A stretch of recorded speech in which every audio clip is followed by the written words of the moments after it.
একটা কয়েল বসানো কমপ্লিট বন্ধুরা।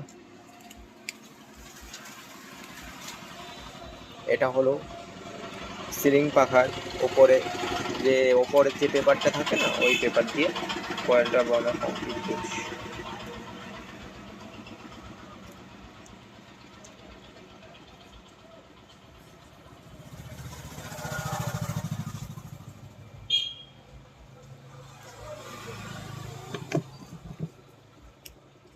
এবার এই সাইডে কয়েলটা বসানো।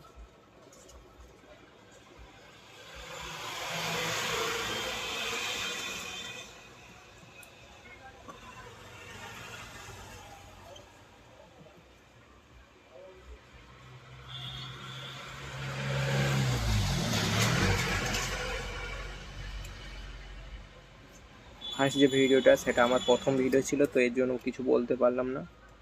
এই ভিডিওতে বলে দিচ্ছি, কালকে যে কয়েলটা বেঁধেছিলাম এই কয়েলটা ছিল, এই কয়েলটা আজকে এই কয়েলটা, এটাও 320 টান, এটাও 320 টান। এটা অ্যালুমিনিয়ামে বাঁধা হচ্ছে, ঠিক আছে। এটা এপি ফ্যানের কয়েল, ছোটো এপি ফ্যান যে হয় তার কয়েল। এটা অ্যালুমিনিয়ামে বাঁধা হচ্ছে 320 টান, ঠিক আছে। ঠিক আছে, অফ করছি ভিডিওটা।